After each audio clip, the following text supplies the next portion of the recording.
नमस्कार, times of Swaraj में आप सबों का स्वागत है और मैं हूं संतोष सिंह। और आज हम टाइम्स ऑफ स्वराज में एक ऐसी कहानी कहने जा रहे हैं जिस कहानी का मुख्य पात्र मैं खुद हूं। मतलब उस कहानी का हीरो मैं खुद हूं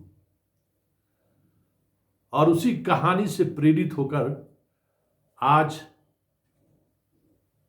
एक फिल्म का ट्रेलर जारी हुआ है। नाम भक्षक है और उस फिल्म को शाहरुख खान ने प्रोड्यूस किया है। घर की बर्बादी के सबसे बड़े लेखाकार ये है मिस्टर, जो भी आपका नाम हो। मेरा नाम संतोष है। नहीं, आपको गुस्सा है। नहीं, आपको गुस्सा दिखाने की कोई मशीन होती तो मैं आपको दिखाती। ये क्या है? ये सब आपका किया धरा है। ये सब आपका किया धरा। मुजफ्फरपुर में आपसे हम लोग को एक बहुत बड़ा दुख है। तक पहुँचाया इस बात को। कैसे नहीं है? कैसे नहीं? आपको सफाई देने की जरूरत है। हमें नहीं जरूरत। आपका नेशनल टीवी पे न्यूज आता है सर। नेशनल टीवी पे आपका न्यूज आता है। आप नेशनल चैनल हो। सारे टाटा स्काई, सारे डेन सब में आता है आपका। कशिश चैनल ही देख रहे थे। कशिशी चैनल पूरे और आपको देख रहे थे सर। मत पूछिए। हमारे घर के कारण आप लोगों की रोटी चल गई, समझिए। नहीं, ऐसा नहीं है। हर वक्त हम लोगों की रोटी चलती रहती है, ऐसी बात नहीं है। कभी ब्रजेश इतना टीआरपी तो आपको किसी न्यूज ने नहीं दिया। नहीं, आप लोगों ने तो मुंबई बॉम्ब ब्लास्ट को फेल कर दिया। ब्रजेश ठाकुर के आगे मुंबई बॉम्ब ब्लास्ट फीका हो गया आपके चक्कर में। छोड़िए, जाने। हालांकि पहले शाहरुख खान खुद उस फिल्म में हीरो की भूमिका में आने वाले थे, लेकिन उस दौर में जो परिस्थिति बनी उनके बेटे वाले इश्यूज को लेके, तो उसने इस फिल्म के नायक के रूप में भूमि पाडनेकर को ले लिया।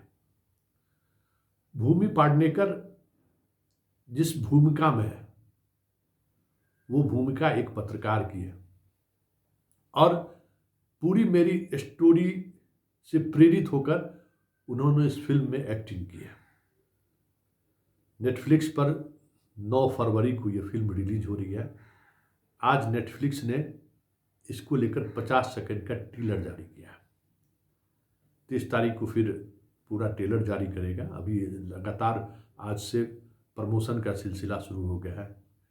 इस फिल्म की शुरुआत मेरे पत्रकारिता जीवन के कुछ अनसुलझे कहानियों के साथ होगी और पूरे कहानी को, हालांकि एक जो मुंबई फिल्म इंडस्ट्री का जो अपना तरीका है काम करने का और जिस तरीके से कुछ मिर्च मसाला भी लगाया जाता है, वो सब सारी चीज़ें तो होंगी ही होंगी, लेकिन बहुत सारी ऐसी चीज़ें हैं जिन चीज़ों को पब्लिक डोमेन में आना बहुत ज़रूरी था। क्योंकि एक पत्रकार के रूप में कितना मुश्किल होता है किसी स्टोरी को कवर करना, फिर उस स्टोरी पर बने रहना, क्योंकि पत्रकार कोई इंस्टीट्यूशन तो है नहीं। मतलब इंस्टीट्यूशन की बात हम इसलिए कर रहे हैं, कोई संस्थागत चीज़ तो है नहीं कि आप कोई स्टोरी कर रहे हैं तो आपके साथ सपोर्ट सिस्टम खड़ा है। आप सब कुछ अपने रिस्क पे कर रहे हैं। ये अलग बात है कि मैनेजमेंट अगर आपके साथ में है तो आप पूरी मजबूती के साथ खड़े हो सकते हैं। तो पहले तो हम इस फिल्म के लिए इस तमाम मेरे कशिश के तमाम उन मित्रों को तहे दिल से बधाई जो इस ऑपरेशन में मेरे साथ 24 घंटे बने रहे।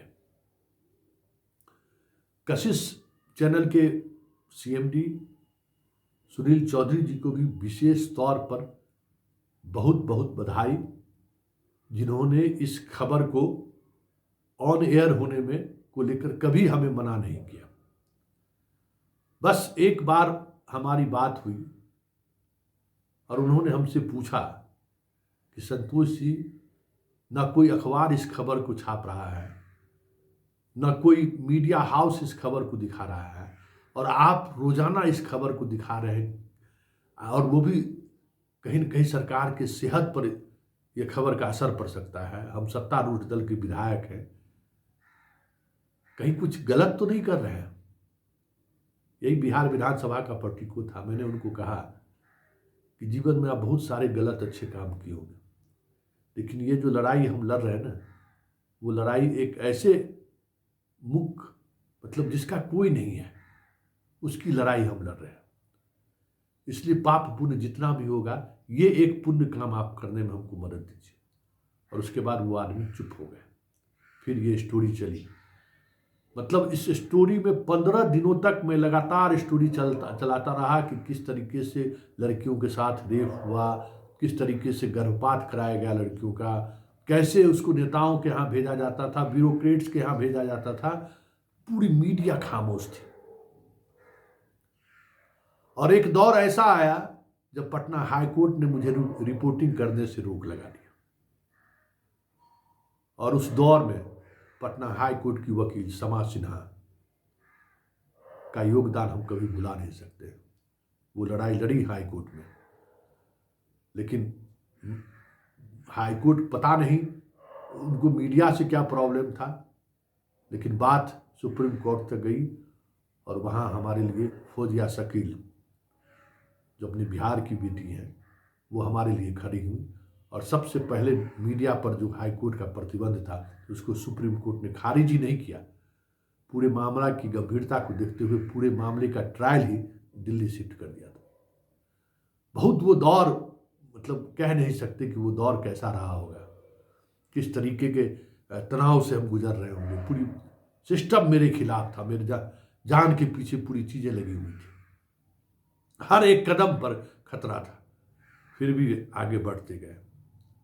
निवेदिता मैम को कौन भूल सकता है, संतोष को कौन भूल सकता है। ये सारे ऐसे लोग हैं जो इस खबर में हमारे साथ खड़े रहे।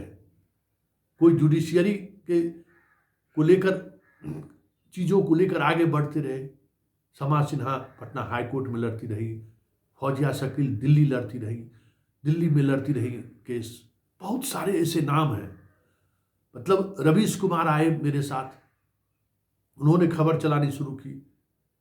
फिर द वायर के उस समय में जो लोग थे वो खबर चलाना शुरू किए।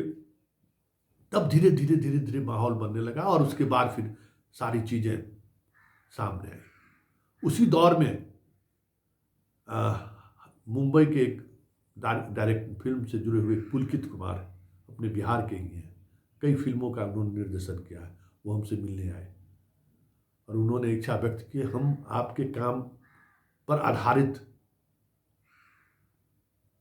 एक फिल्म बनाना चाहते, कैसे आप काम करते हैं। फिर वो काफ़ी दिनों तक हम लोग साथ रहे, बातचीत करते रहे, हर चीज़ों से वो अपडेट होते रहे।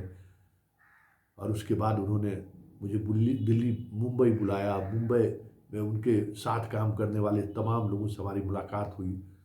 फिल्मों पर पूरी चर्चा हुई, पूरी घटनाक्रम के बारे में उन्होंने एक से एक सवाल हमसे किया, कैसे आपने उसके मामले को का उद्भेदन किया, कैसे आपने वो काम किया।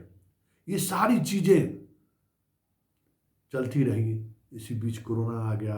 फिर इस फिल्म को लेकर शाहरुख खान आने वाले थे। मेरे लिए इससे बड़ी खुशी की बात क्या हो सकती है, लेकिन शाहरुख नहीं आए।